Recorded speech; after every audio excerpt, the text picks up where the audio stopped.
Assalamualaikum warahmatullahi wabarakatuh. Bersama saya Lutfa dalam suluk motivasi dari Saung Santri Inayatullah. Introspeksi diri menyiasati nafsu.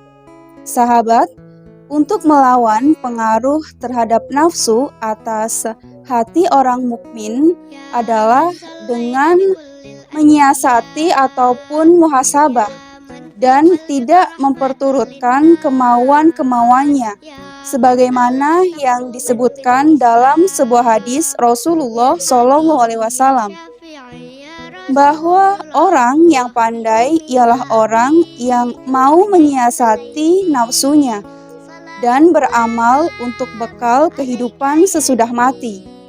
Sedangkan orang yang lemah ialah orang yang mengikuti hawa nafsunya dan berangan-angan terhadap Allah Subhanahu wa Ta'ala dengan angan-angan kosong. Hadis riwayat Imam Ahmad. Sahabat, ada dua cara untuk mengadakan pengevaluasian terhadap nafsu, yaitu sesudah dan sebelum melakukannya.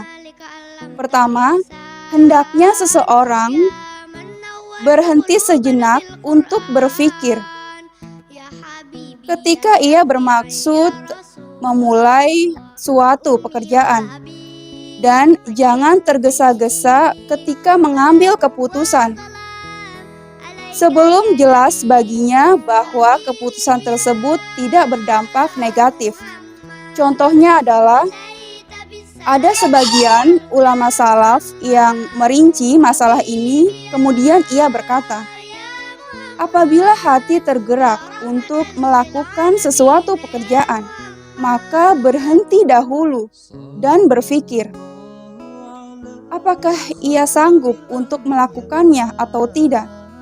Jika ia sanggup untuk melakukannya, maka dipertimbangkannya lagi, apakah ia lebih baik melakukan atau tidak. Dan jika tidak sanggup untuk melakukannya, maka segera memutuskan untuk berkata tidak sanggup. Kemudian yang kedua, mengevaluasi diri setelah beramal. Dalam hal ini memiliki 3 cara pengevaluasian.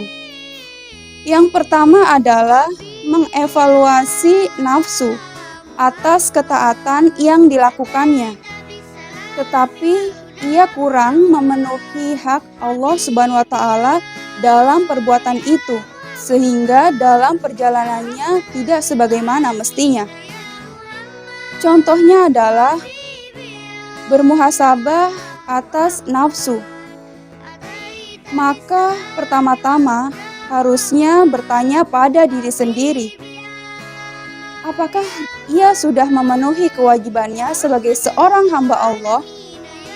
Jika merasa belum optimal melakukannya, maka sepatutnya lah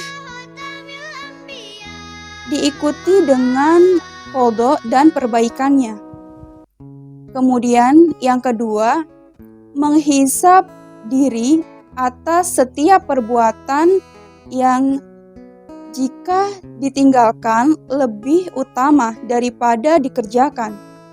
Contohnya adalah, andai kata ia sudah melakukan suatu dosa, maka segeralah mengikuti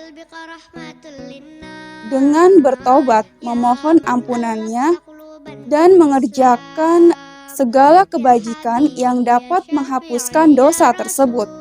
Yang ketiga, menghisab diri atas setiap perbuatan yang apabila boleh ataupun mubah hukumnya, sebab ia telah melakukannya.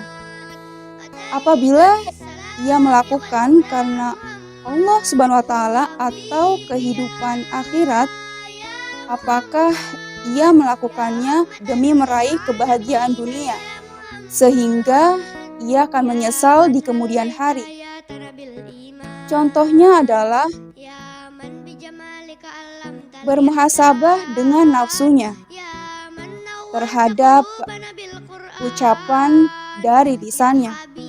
Lalu, untuk apakah kedua tangannya, dan untuk apakah kedua kakinya melangkah, serta untuk apakah pendengaran kedua telinganya.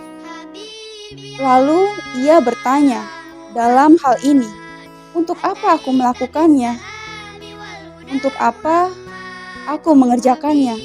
Lalu timbul lagi pertanyaan-pertanyaan, jika orang yang benar saja akan dimintai pertanggungjawaban dan dihisap, lalu bagaimana orang yang berdusta? Sekian, wallahu a'lam bishawab. Wassalamualaikum warahmatullahi wabarakatuh.